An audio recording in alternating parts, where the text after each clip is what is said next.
मेरी आज की कहानी का शीर्षक है माँ की आखिरी इच्छा। ऐसी कहानी जो दिल को छू जाए। एक बार एक बूढ़ी माँ को उसके बेटे और बहू ने एक वृद्ध आश्रम में ले जाकर छोड़ दिया।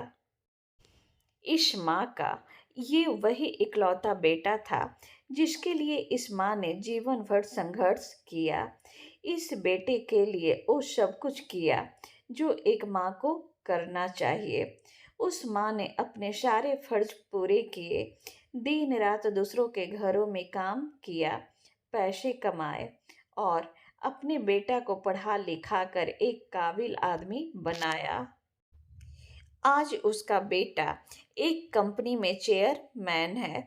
समय बीतता गया, उम्र बढ़ने के साथ साथ बूढ़ी माँ का शरीर भी कमजोर होता गया। शरीर कमजोर होने की वजह से हमेशा उनसे कुछ न कुछ गलतियाँ हो जाया करती थी। इसलिए बेटा और बहू ने अपने माँ को वृद्ध आश्रम में छोड़ आए। वृद्ध आश्रम में रह रही माँ हमेशा अपने बेटे को याद करती, मगर बेटा केवल साल में एक बार उनसे मिलने जाता या फिर फोन पर बात कर लेता। कई साल बीत गए, बेटा अपनी माँ से न मिलने आया और न ही फोन किया। एक दिन वृद्ध आश्रम से बेटे को फोन जाता है। उन्होंने कहा, बेटा जल्दी से आश्रम आके अपनी माँ से मिल लो, वो बहुत सीरियस है। बेटा और बहू जब अपनी बीमार माँ के पास पहुँचते हैं तब वह अपनी आखिरी सांसें गिन रही थीं। बेटे ने अपनी माँ से उसकी आखिरी इच्छा पूछते हुए कहा, माँ मैं तुम्हारे लिए क्या कर सकता हूँ, बताओ।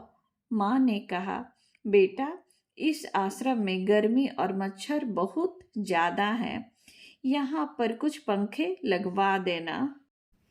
फ्रिज ना होने की वजह से यहाँ पर हम बूढ़ों को कई बार भूखे पेट ही सोना पड़ता है, क्योंकि किसी का दिया हुआ खाना खराब होने से नहीं बचा पाते।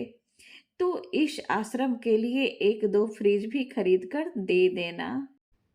बेटे ने अपनी माँ की सारी बात सुनी और अपनी माँ से पूछा, आपने इतने साल यहाँ पर निकाल दिए, पर आपने कभी भी यह बातें मुझसे नहीं कही, और अब जब आपके पास टाइम नहीं बचा है तब आप यह सब कह रही हैं, ऐसा क्यों?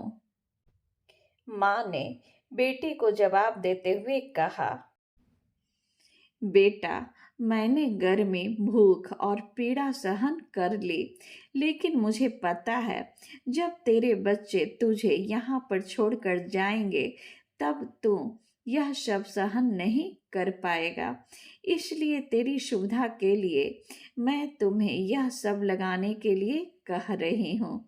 माँ के इस बात को सुनकर बेटा और बहू दोनों माँ से लिपटकर रोने लगे और उन्हें अपनी गलती का एहसास हुआ।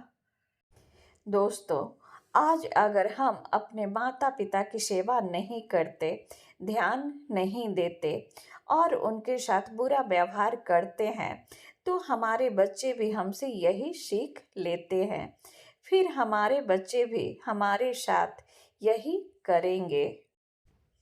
इसलिए हमें अपने माँ बाप के साथ वैसा ही व्यवहार करना चाहिए जैसा कि हम अपने बच्चों से चाहते हैं। इसी के साथ मेरा आज का कहानी समाप्त होता है। हम लोग फिर मिलेंगे नए वीडियो में, तब तक के लिए नमस्कार।